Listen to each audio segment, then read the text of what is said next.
All right, welcome back to the Buying Sandlot podcast. I am Kyle Scott, founder of Buying Sandlot. So we have a really good episode today with Vince Russomagno. He's the owner and CEO of All-Star Sports Academy.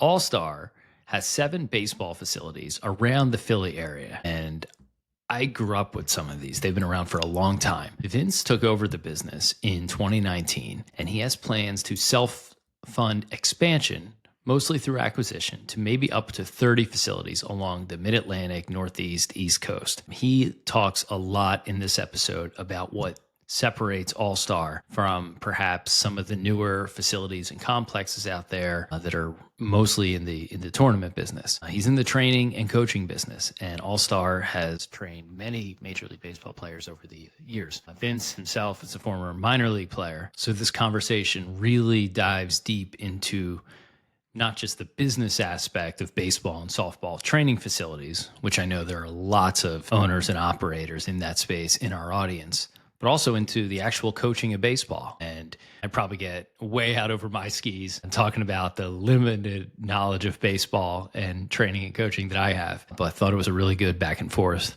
with Vince.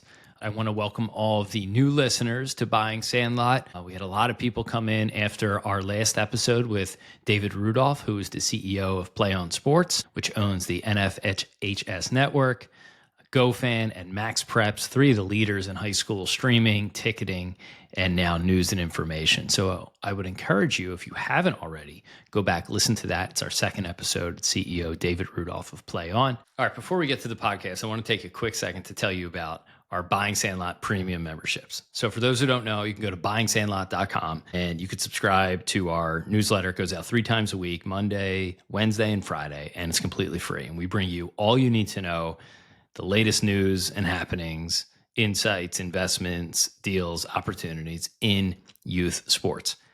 But in addition to that, for our more serious subscribers, we've launched our Buying Sandlot premium community.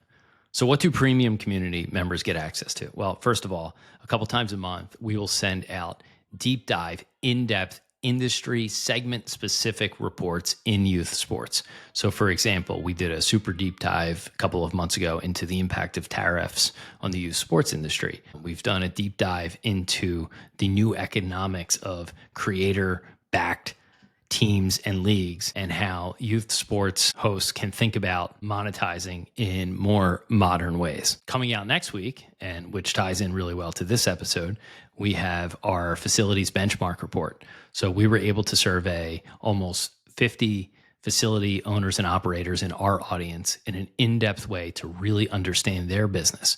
We then are able to aggregate those results and put together a benchmarking report so people in the facility space or investors or just other operators in the youth sports stack can understand where some opportunities and challenges lie. And so facility owners can stack themselves up against their peers, and investors can know what to look for in a good investment in this facility and complex boom that we're experiencing. In addition to that, premium members get access to a private Slack group. Now this, for my money, over time, will grow to be the largest networking group in the business of youth sports, period. And that will include operators, founders, owners, and perhaps most importantly, investors. So in recent months, we've had no shortage of people on both sides of that coin come to us and say, hey, I have this product or service, or in one case, a league, and I'm looking for acquisition, or I'm looking for seed capital, or I'm looking to take my facilities business to the next level. Any way you can put me in touch with investors. And on the other hand, we've had investors come to us and say, hey, we're deploying $3 or $5 million into this space and would love any introductions Buying Sandlot can make to members of its community who are looking to raise capital. And we've taken some of these opportunities on a one-off basis. I worked with a flag football league out of Long Island.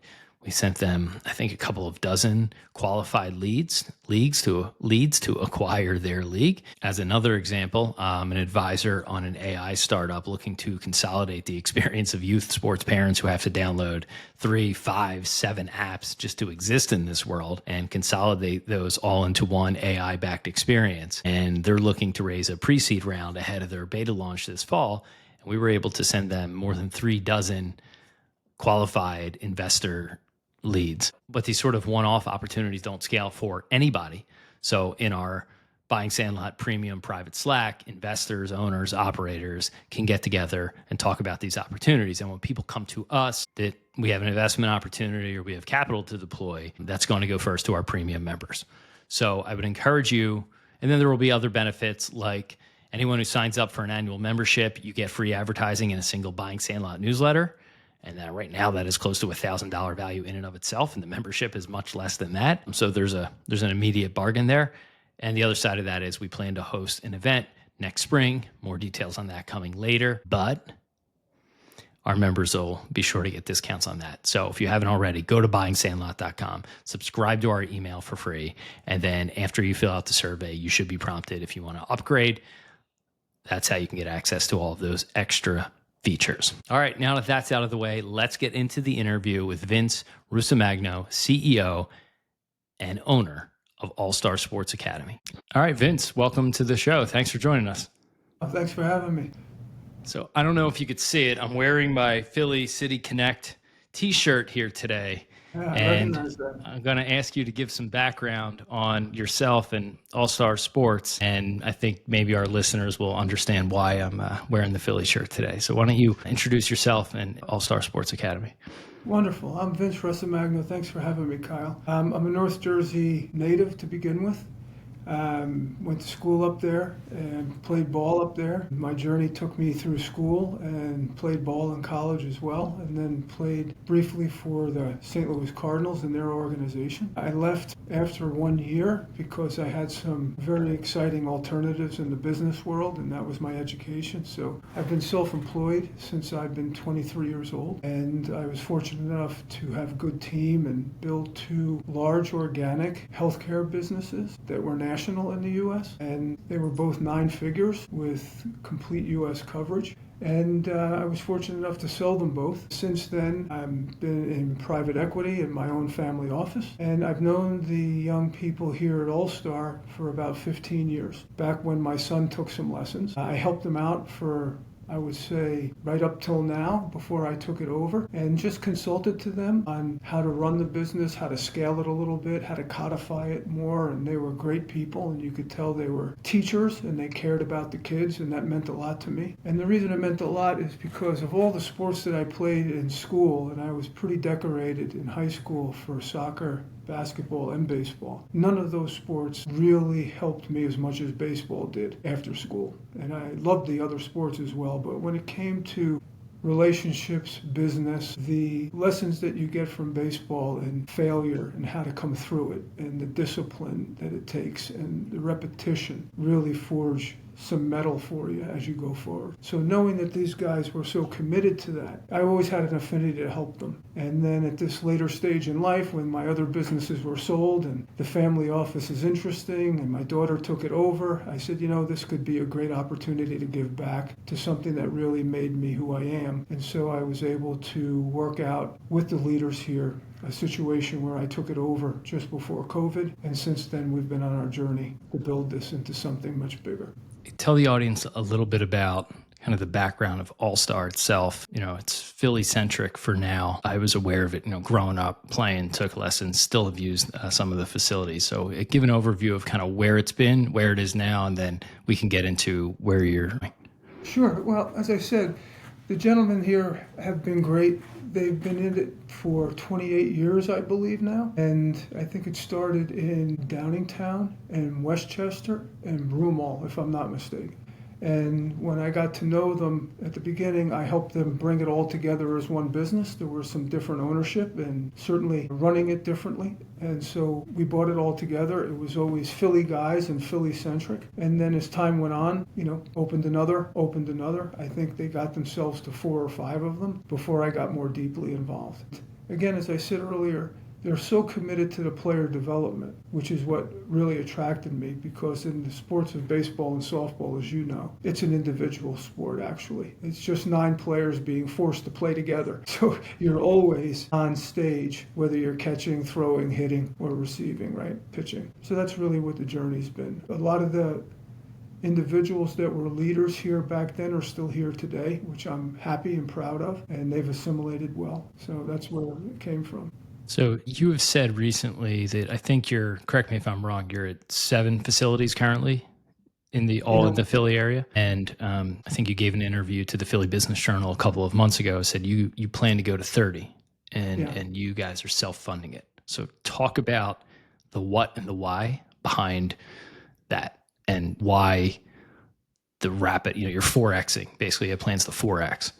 Sure. Well, first of all, I believe that we have the knowledge on how to do it. That's very important, right? So in the past businesses, at one point I had 2,000 locations across the country. So scaling to that level, I've been there, kind of done that. And it was a much more complex business when you're in healthcare. The reason that we're thinking about Southern Long Island down to Northern Baltimore as the territory that we want to be in is we know that it's very important when you're in a business that revolves around service and people that you keep control over the scale. And what that means to me is we have to be able to get to these facilities as management within a few hours if things are necessary. And when you're in a people business, and we tell our group here all the time, we might be in the baseball, softball business, but that's actually a tool that we're using to forge better individuals. We're in the people business. So that means we have to have the right people on the team that believe in what we're doing and have the same mission. The reason for the 30, obviously, that's an aspirational number at this point. Who knows? It could be 50 depending on where things go. It might be a little less depending on the environment along the way. But we're doing it through acquisition. We do know that there are a bunch of great operators out there that we've already purchased. We have some in the pipeline now, 5 of them. And they're looking for a partnership. They're looking for the things that we can provide so that they can get back to actually working with the players themselves. You see? Talk about what makes you guys unique or what's good about what you guys do, maybe compared to, some facilities. Recently, we're recording this on July 2nd. It's going to go out in a couple of weeks. So before this airs, we will have released the results of, we did a survey of about 4 or 5 dozen facility and sports complex owners, lots of them baseball and softball facilities. And they talked about some of the challenges, staffing challenges and tech challenges. And, there's many, but those are 2 that really popped up. It could be a tough business. So talk about what's good about what you guys do and maybe what you sort of see in the broader market of sports facilities, particularly diamond sports, baseball and softball.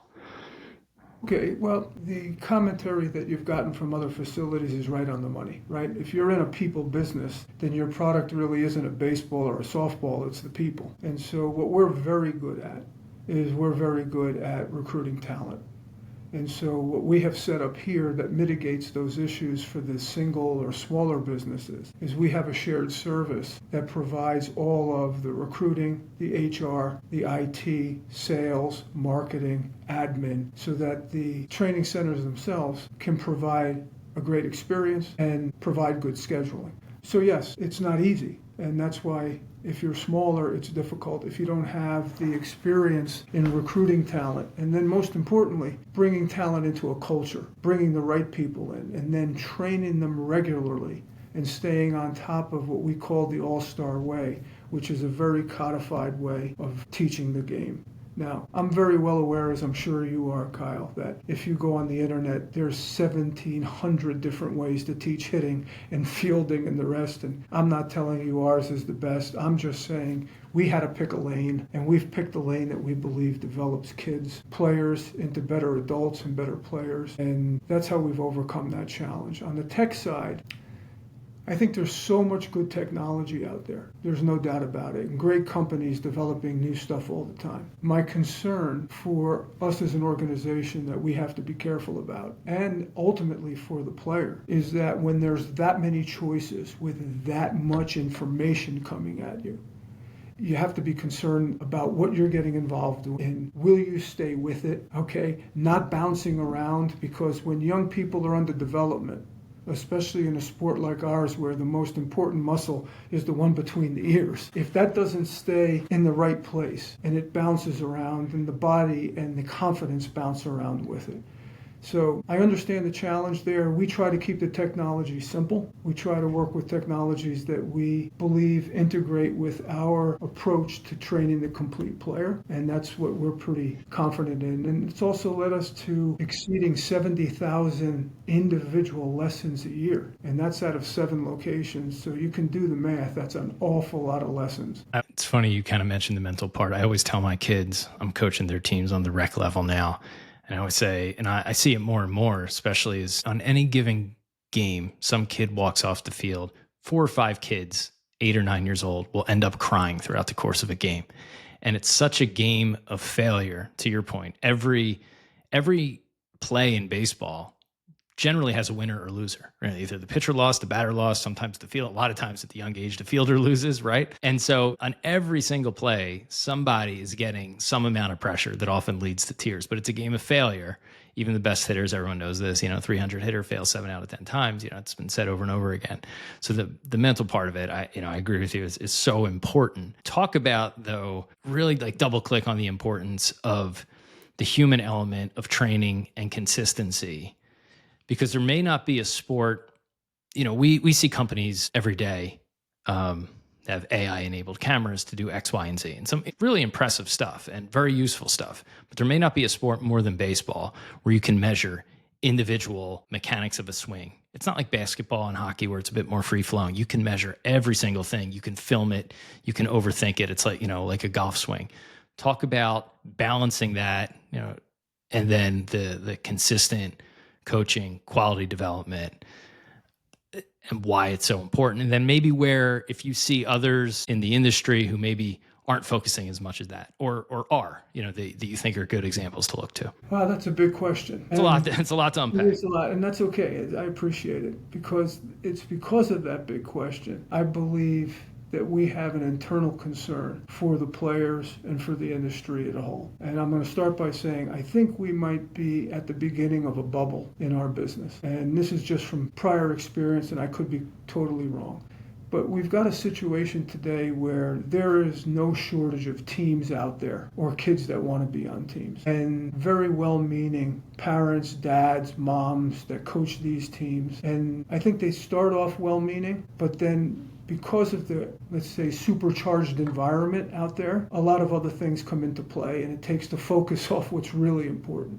We're seeing not only young people crying, we're seeing young adolescents using language that's not appropriate. We see parents yelling at umpires and screaming at coaches. We're seeing things, because we run so many tournaments and have so many teams, that are really concerning, that it's getting out of hand. And so our job is to try to keep it tight. To get back to your question, I think that what's important for us is I try to hearken back, and maybe this is because I'm older, I don't want to be a dinosaur, but I don't think Barry Bonds had the technology, okay? I don't think Ted Williams had the technology. I know that Mickey Mantle didn't have the technology. Now, these are talented people, don't get me wrong. But there were plenty of other players during that time that had good coaching, good mentors.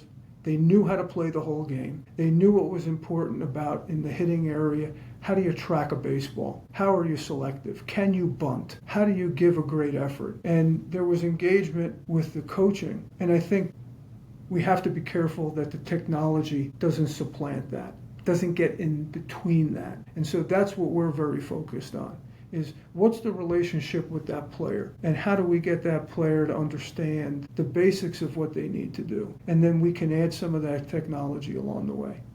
In some ways, it almost feels like the debate that was had at the pro level over the last decade, maybe preceded this by 10 years with sabermetrics, the A's, the Moneyball philosophy coming in, kind of around 2010, that time frame. It got real popular. Some teams like the Phillies here locally were kind of operated more in the old school way. You had other teams, maybe like the Rays, the A's, I think the Giants, who really doubled down on analytics. Now every team has an analytics department, but it seems like it's come into balance more maybe over the last 5 years where, every team does it. The sport at the pro level has acknowledged that there is that human element. Does it seem like that debate is happening now at the youth and high school level, because that tech is now coming sort of down the stack to the younger players? It wasn't available 15 years ago to the extent it is today. Yeah, I would hope that debate. I would hope the debate begins. I think we're even prior to the debate. I think we're in that early stage of what Moneyball was then, where this is now the shiny object, and this is going to cure all, right? And it's interesting because if you watch the Phillies just 2 nights ago before the rain out, they scored all of their runs with good base running and small ball. And for the first time, we're hearing out of the Phillies organization about the importance of the whole game, right? The importance of people that can run, the people that can bunt, moving the ball around, and the rest of it. So I think the pendulum, as you said, has swung at the professional level, and all things tend over time to come back to the center. My concern is we're so early in the pendulum at the crazy level with the youth sports that it's going to take time, but our goal right now is to control our sandbox. How do we control what we can control? How do we connect with these parents and players to understand that all of this jumping around that you're doing to win a new game, to win a 9-year-old tournament, okay, to jump from this team to the other because you're not getting the time that you need, how does that translate into the development of this individual, which is very important to me? In a recent article out of Forbes, that 90% of employees of Generation Z are fired in their first 6 months of the job. And I know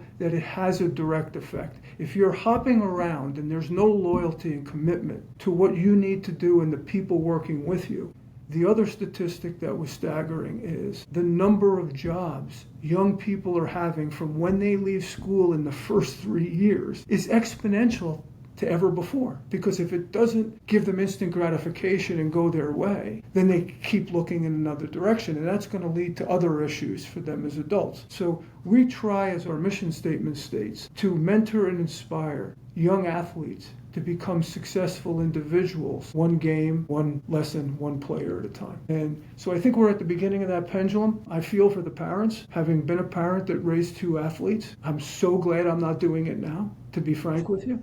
But that's what motivates me to help, through All-Star, what we're doing with these players. And I think that I wish I could tell you that the debate has begun at the youth level. I don't think it's even a debate yet. So that's good. You did a really nice job, I think, of the conversation, sort of pulling out the philosophy you have and All-Star Sports and baseball has. Let's talk a little bit more about the business side, right? So you came on board a little bit before COVID. You said, there were kind of different ownerships and you kind of pulled all that together, get some of those efficiencies. Talk about where the business is today versus where it was 5-6 years ago pre-COVID. And then, dig in as far as you'd like, as far as you're willing, into the expansion plans, right? How do you go about it, right? Why self-fund it versus take on money? It's a frothy market, right? Why not sell now? I'm sure that you guys would have that opportunity if you really wanted it. Well, again, whatever I'm going to tell you does not take away from the great job that the prior leadership did. There's no doubt about it. It was a heck of a foundation. What we've done since COVID is we have just made it into a real codified business. So everything we do, from our systems, our processes, the shared service I talked about, which provides all of those back office services, are all humming very well now. The education and the training that we do for our instructors and coaches is ongoing, and we actually monitor and measure the progress of those instructors and coaches so that they're always getting better and they have to be up to standards. That's a big, big difference. Our marketing, our outreach, our relationships with organizations throughout the area that are kind enough to feed us players has become much more robust.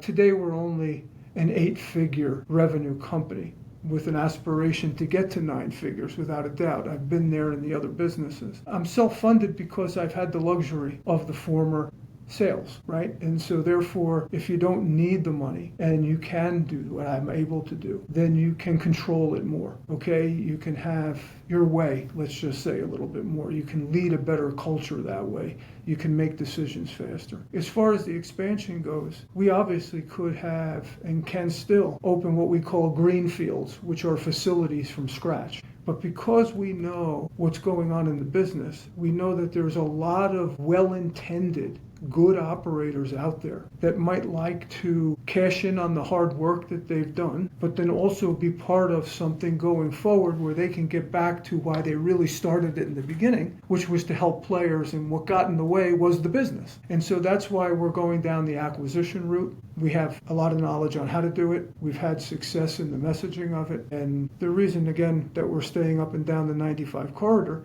for now is we've got all the sports fanaticism we could ask for. We've got a head count that's off the charts from Long Island to northern Baltimore. And therefore, from a scale standpoint, if I can stay within that framework, we can have our 30 locations, but we can also create community, because I will finalize my statement with this. There are a lot of people and business people and a lot of money out there that can afford to do a consolidated roll-up of a business. There's no doubt about that. My philosophy, though, is simple. If that acquirer is not focused on making the lives of the employees and the experience of the end user better, then that's not who I want to be.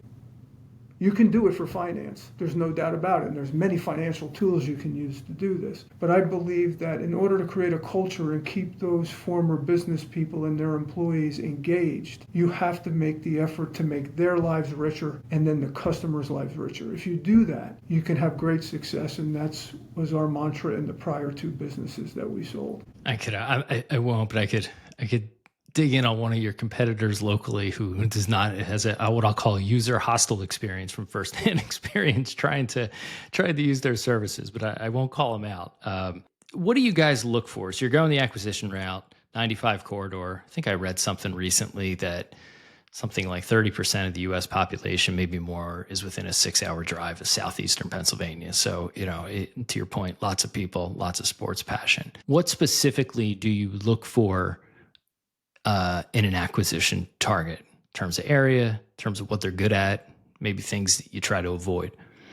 Well, we're very well aware of the demographics, so we have all that information. So we understand where we should be. So therefore, we're looking for people in those areas. We're looking for good people. We're looking for good partners. We're looking for teachers, people that want to teach the game, and the business part of it just caught up to them, or it's what they had to do but weren't passionate about. We're looking for people that want to stay on, even if they are rewarded through the acquisition for the hard work. We want them to stay with us. We have spent so much time educating and keeping the acquisitions that we've bought and their people involved. And we're delighted when they tell us, this has been unbelievable. We were worried. We didn't know what was going to happen when we were bought. We thought you'd clean the place out and bring new people in. And for me, it doesn't make any sense, because all we're really buying is the goodwill and the people that are in that business. So if we can make them better at what they do, make them enjoy what they're doing again or more, then you win. The other thing I'm noticing, though, is this, and you're well aware of it.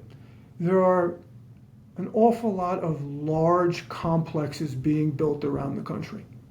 And there are notable people in those complexes, meaning former athletes. There's certainly strategic money in those complexes, and they're going to be fine, and I know they'll be successful. But what we're really seeing is this. When something becomes commoditized as much as sports training and sports has been, you have to bring it to them. They don't want to travel to these big places. I'm not going to say that's the case for tournaments. That's worth traveling for.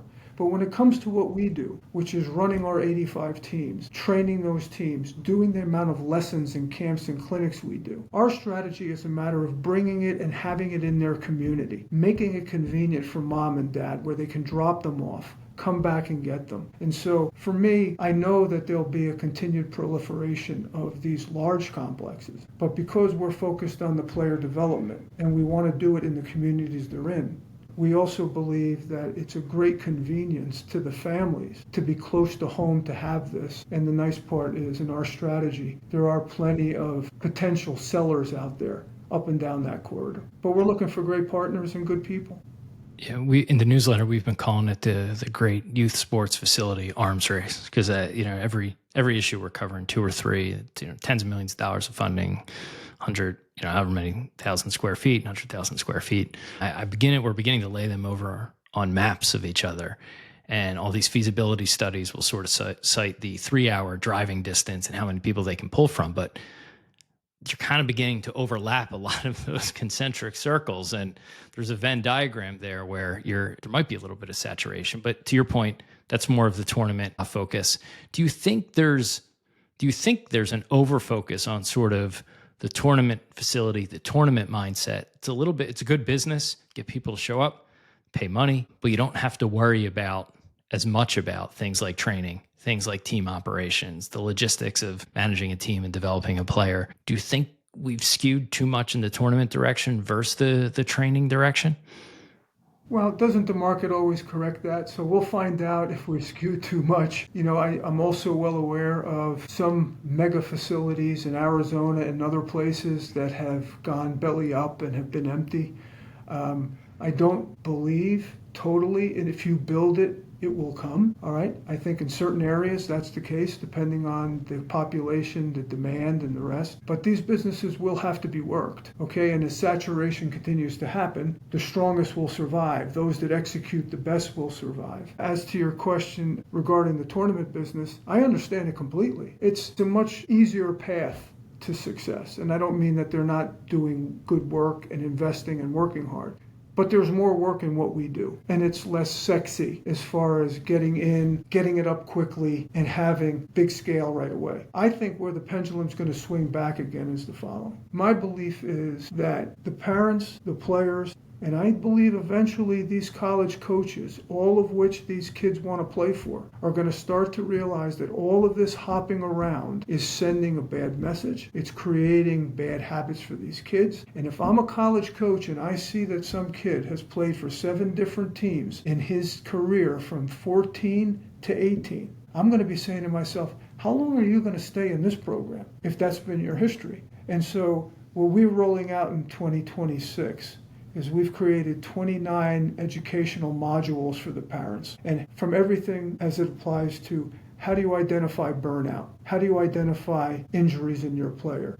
How do you help them be self-directed and self-motivated? How do you navigate the college journey? How do you just navigate the insanity of youth sports at this point in time? So we're excited about helping the parents as well, because let's face it, in the end, they are the impetus behind a lot of this. I have seen an awful lot of these kids out there that you can tell they're dragging that bat bag onto the field as if they were going out to fight an army somewhere. And I'm not sure they're having the fun that they intended to have with it. And I don't think it's the parents' fault directly, but I think the environment creates that, and the parents want the best for their kid, and sometimes this is the net result of what happens. I hope I'm answering your question. I don't have any disdain for the groups that are doing the big tournaments. I think they're great venues for these kids to experience and play, but I do know this about this sport. If all you do is play on a team and you have coaches, understandably, that can't give individual attention to 15 players in the sport of baseball or softball, you are just ingraining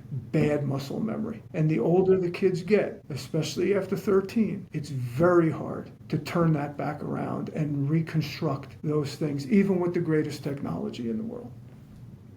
You talked about the kid dragging his bag onto the field. The thing I always look for, my telltale sign for me, is I'll look at a kid, and if he's looking at his dad between every single pitch when he's at the plate, I always take that as a bad sign. It could be a ball, it could be a strike, always a strike if he swings through it, right? But even if it's a ball, always looking for some sort of, I don't know if it's reassurance, approval, knows he's going to get scalded for chasing a pitch out of the zone. And I see it, my kids are younger, but I see it at 7 and 8 in rec leagues. I'm like, that's a bad start.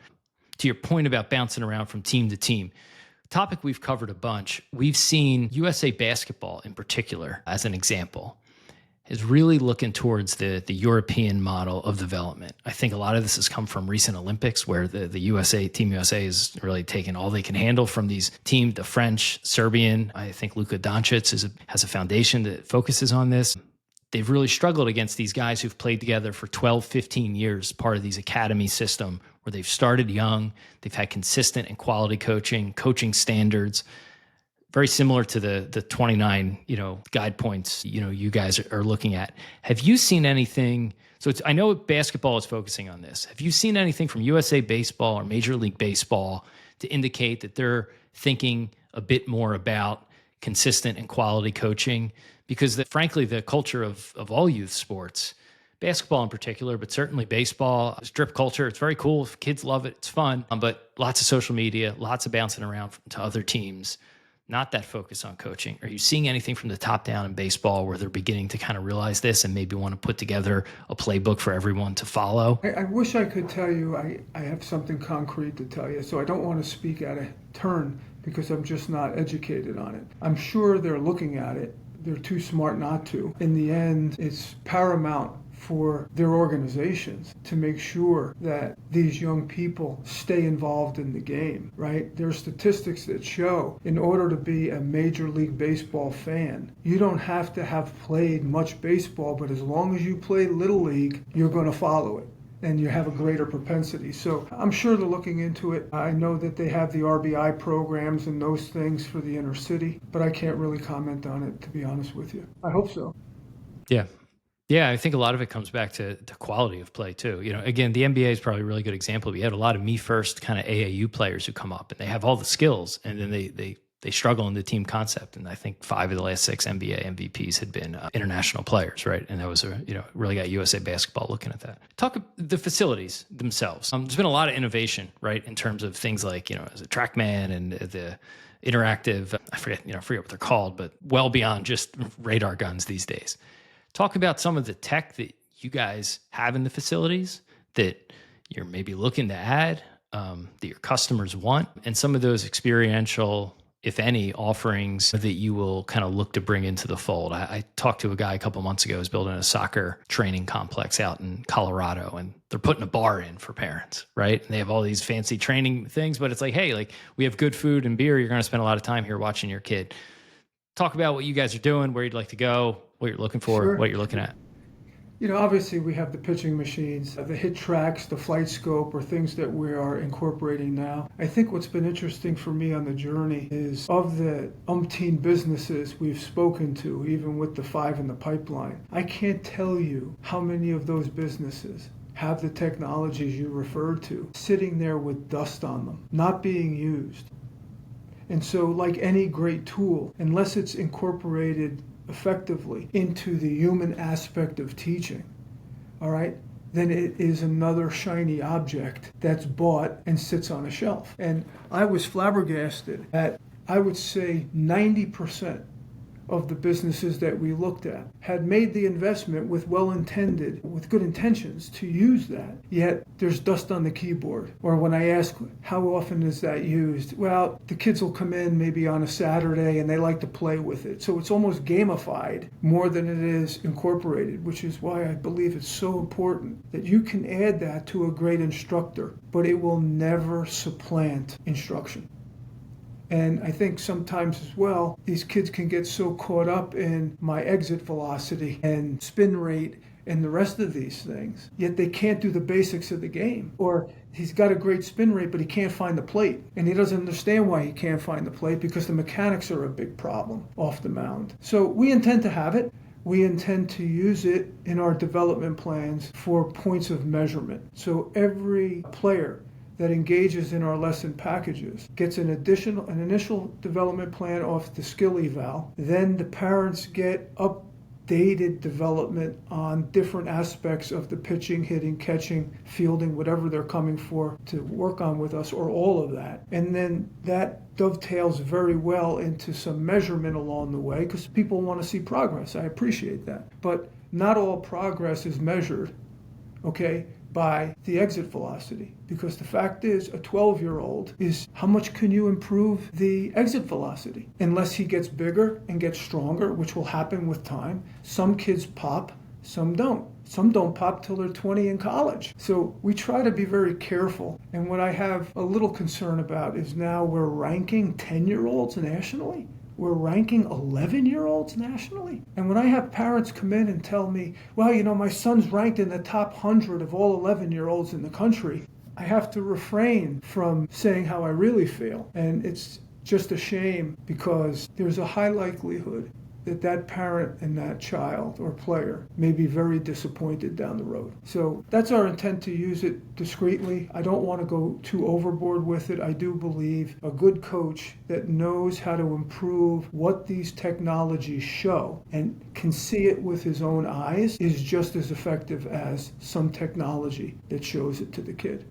Right? So what we're trying to work on is helping our coaches diagnose exactly what it is that technology finds on its own. And if you can see it with your own eyes, the technology can help to give the player a visual of what he can't see. But if that coach doesn't know how to look at that technology and then what are the drills to correct that issue, then the technology doesn't become very useful. We spoke yesterday, and you talked a little bit about kind of the distribution of players. So there's a very small sliver of really A-plus talents, who have prospects to go on. And obviously further down the funnel you go, the more players you get. And I think somewhere there's a line somewhere in youth and amateur sports between competitive and serious players who have hopes or goals of progressing to college and beyond. And then there's a lot of just recreational players. I assume from a business standpoint, you guys need a lot of the recreational players too to show up, get a little bit better, use your batting cages, families come, things like that. How do you think about addressing both of those, right? I mean, there's so much in training. You guys can help someone get to the college and pro level, but you also maybe just are helping 7 and 8 year olds get a little bit better, so they can have more fun. That's a great question. I don't think we're as good at bragging about what we've done that we need to be. And I'll start there. We have placed 1,600 players in college and have had 150 drafted players that come through our program. That's pretty big for the mid-Atlantic part of this country, right? Because a lot of that is the Southeast, South Central, and the West, okay? But one of the changes we had to make here, and sometimes it was, I think, it was embedded in the name inadvertently when you hear All-Star, is getting our organization to understand if only 0.5% of these players will ever get paid to play, all right? What are we doing? Why are we doing this then? Because quite candidly, most of those players, and having been one myself, okay, I knew who I was versus everybody else I was playing against. That was obvious at a very young age.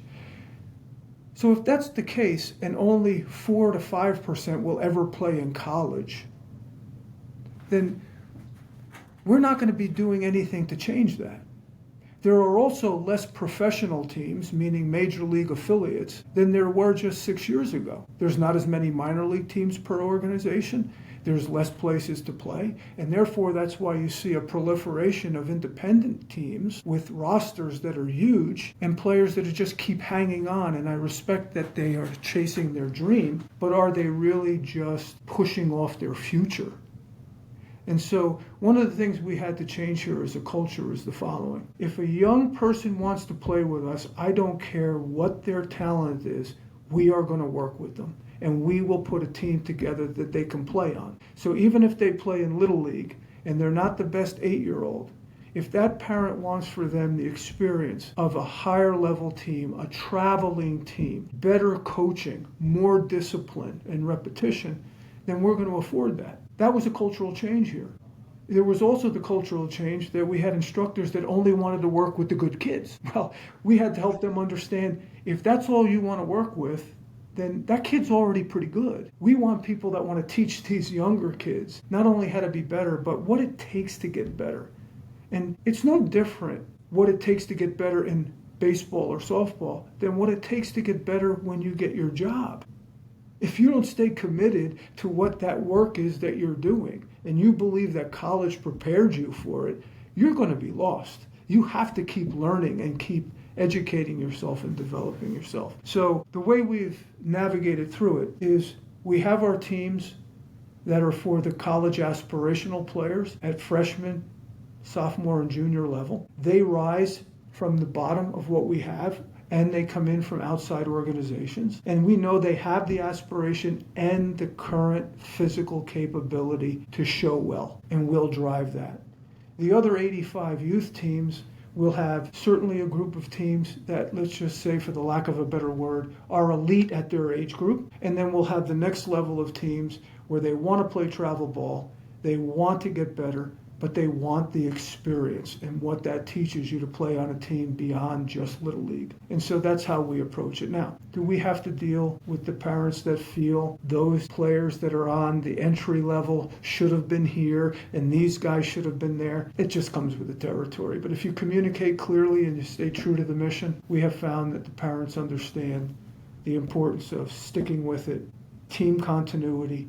And to your point earlier, I think the NCAA is a perfect example in basketball. Why is it that the mid-majors and the teams that have seniors that have been playing for 4 years, and we have one right in our backyard here because Jay Wright's a friend, and what they've done at Villanova, it's a perfect example. So you may not have known this. I'm a Villanova grad. My first year as a student at Villanova was Jay's first year as coach, and I would, if you could keep trying to convince them to come back. But no, it's funny what they've built. It's one of the few examples in college that stood out. Not always the most talented team, but always there in the end. Sure.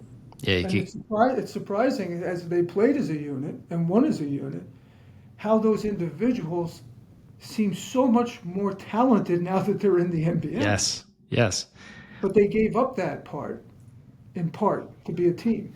Well, this actually dovetails into my next question really well, because again, using basketball, because I just think it's such a good example for this sort of kind of the me first culture versus whatever. And, with NIL and now payments to players and the ability for players in college to basically be free agents every year, you're not seeing that continuity. Even at Villanova, they've struggled. They've had guys and they bounce. And, I've said, even if Jay was still around at a school like Villanova, I'm not sure if you'd have guys stick around for 4 years because they sit the bench the first year or two because they got to learn how to play defense. And now they're just gonna leave. But to that point, we featured a survey of parents, one of these organizations, it may have been Project Play, put out a couple of months ago, and they surveyed a few thousand parents, and a shocking percentage, maybe not shocking to you, 50+% believed of parents surveyed, and I don't know what the mix was, believed that their kid, was good enough to potentially be pro, right, in whatever sport. And like 73 to 80% believed their kid was going to go on to play in college. And you just laid out the numbers. It's halves of percentages for pro, single digit percentages at best for college. So there's a huge delta there between parental expectations and reality.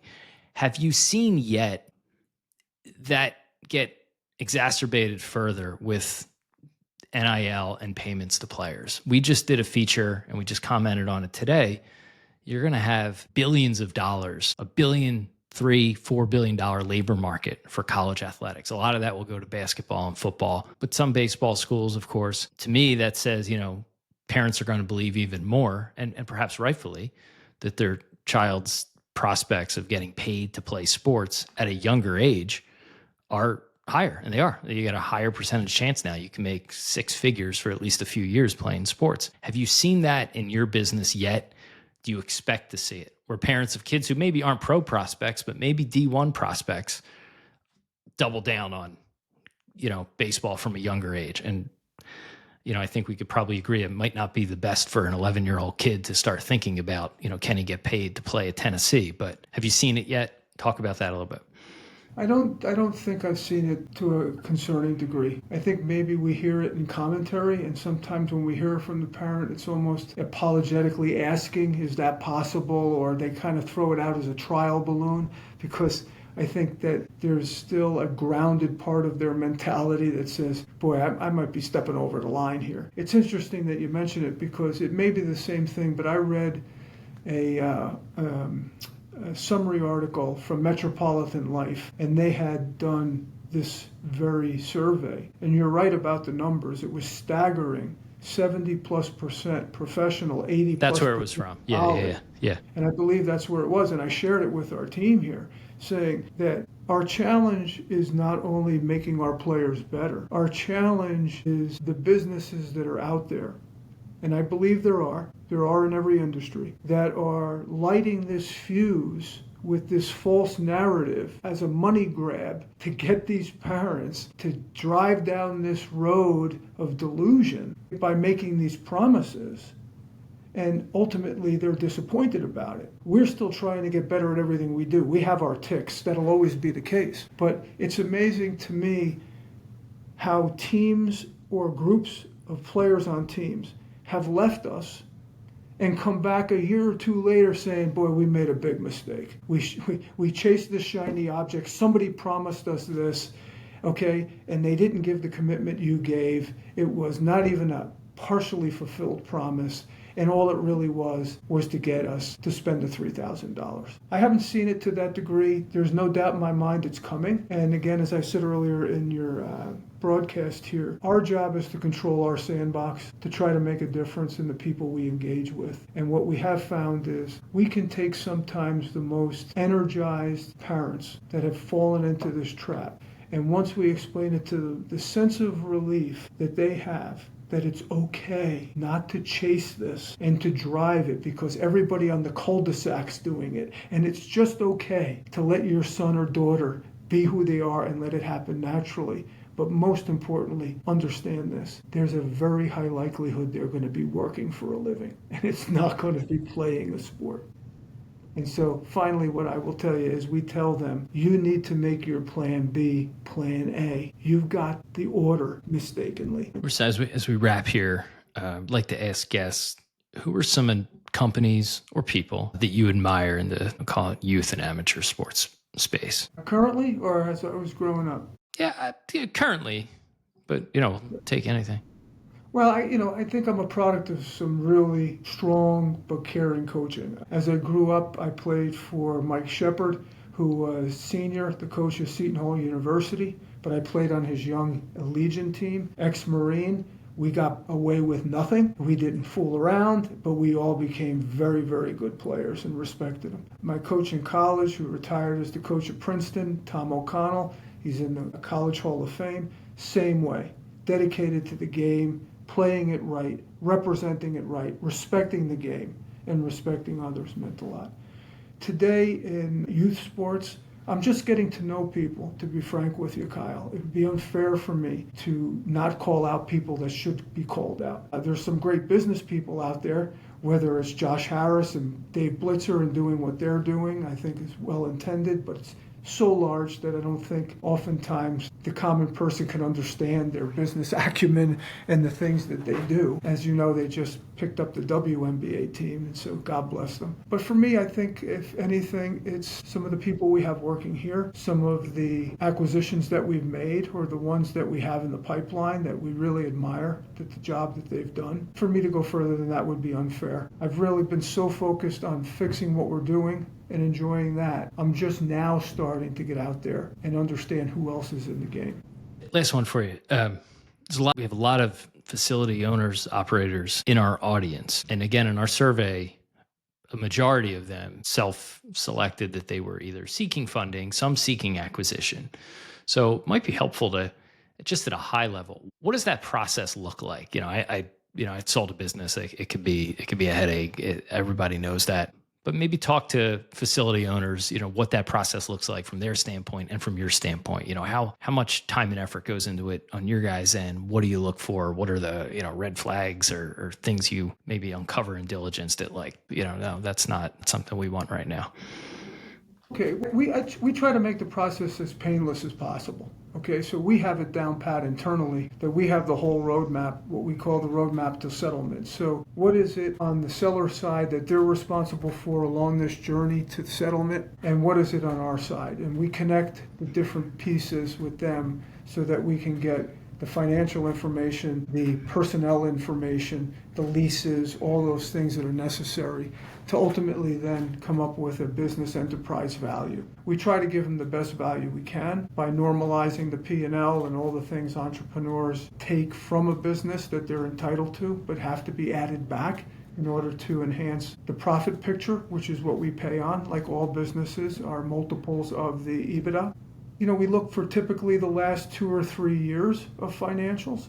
What we find is the type of information we get could be all over the place, which I do respect from small business people, but we have people here that can recreate it with them and for them. We find that people that didn't think they wanted to sell but we're intrigued by a potential partnership or what we have to offer, by the time they understand what life is like after the sale, if it happens, their perspective has changed on selling. And these are guys that this is their baby. They built it, so they want it in good hands. And I think they're more as interested in the legacy of what continues as it is in the money that they may receive. The final piece I'll tell you is this. My ego is not big enough to have all-star on everything. So when we make these acquisitions, we keep the name of the business. Because as far as I'm concerned, if you're Kyle Scott's training center, all right, then all the goodwill revolves around Kyle and his name in that community. And so therefore, we don't take that brand away. We just put resources and steroids behind it. We might do some slight co-branding, but we don't want to scare the employees and we don't want to scare the customers themselves. So we take a Procter & Gamble approach, which is keep the brands, take over the back office, relieve them of all the business part of the business, and let them get back to doing what I think they loved from the beginning, which is training players. So yeah, I think that's a good place to put a pin in it. Vince, I really appreciate you doing this. When you tell our audience how they could find out more about All-Star Sports Academy, plug the website, anything else you think worthwhile plugging? Yeah, I mean, if there's interest in what we've been talking about today, then please just reach out to All-Star through the website, through our phone number. We have people prepared to speak with you if you think this might be a good fit or a potential interest. I can't thank you enough for having me on. Congratulations on your product and your business, and I think you're doing a great service. And if I can ever be of help, let me know. Yeah, I appreciate it. Thanks for joining. You got it. Thanks so much. All right, so that was Vince Russomagno. One of the things I found interesting there is Vince, like so many experienced operators in youth sports, really views the current climate as very cyclical. And I think we see lots of people on LinkedIn talking about how it's a great time to invest in youth sports. And we see headlines about startups getting funding rounds and, all this stuff. And it feels very tech crunchy, like we're considering the win to be the investment itself and not the actual operation.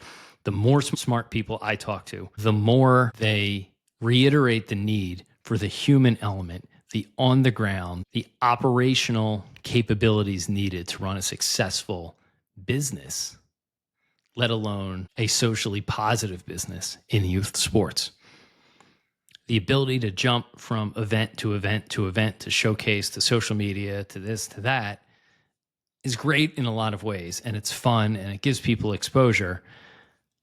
But it definitely comes at the detriment to the development of the athlete in most cases. And I brought this up a little bit in our interview, but again, you look no further than what USA Basketball is trying to do with their developmental system, along with the NBA, recognizing that the success of foreigners in the NBA in terms of MVP awards, in terms of the competition Team USA faces in every international tournament with teams and players that have grown up playing together since they were 8, 9, 10, 11 years old in these developmental systems, learning the team concept of sport. That hasn't existed in the U.S. in really any sport over the last, maybe save for soccer, over the last decade, as being able to showcase one's skills on the AAU circuit in basketball or show someone's exit velo in baseball through a perfect game tournament. And over time, that chips away at the fundamentals, at the consistency, and to Vince's point, the mental aspect of sports, especially a sport like baseball, where you are guaranteed to fail most of the time once you reach at any level, but certainly once you reach an advanced level. And not learning how to deal with that and how to be consistent in your approach and refine your approach is detrimental to the development of athletes. And love to hear that All-Star is focusing on that. And as they expand, they're really looking to take their operational, their coaching know-how and bring it to facilities that maybe have some of that in their DNA, but don't have the sort of business operation that All-Star has. Good stuff from Vince. And so, yeah, I think that's probably a good place to leave it. If you enjoyed this interview, if you like Buying Sandlot, do me a favor. Wherever you're listening or watching this podcast, if you're on YouTube, give us a thumbs up, subscribe to our channel, hit the notification bell, leave a comment. Now, I know every video says that, and I don't expect you to do all those things, but any sort of positive interaction with the video really sends lots of signs to the algorithm. And frankly, this is why I have a newsletter, because I don't like being at the whim of the algorithm. It's a game you're never going to win. You're always just going to keep chasing what the latest algo is. But the more you interact with this video on YouTube, the better it is for the algorithm, the more likely it is to show it to somebody else who works in youth sports or who might be interested in the content. So I would appreciate that on YouTube. If you're listening to the podcast, whether that's Apple Podcasts or Spotify or your podcast player of choice, the best thing you could do is first off, hit the subscribe or follow button in your app, but then also leave us a review. Preferably a 5-star review. If there's something you don't like, you want to give us 3 or 4 or 1 stars, that's fine too.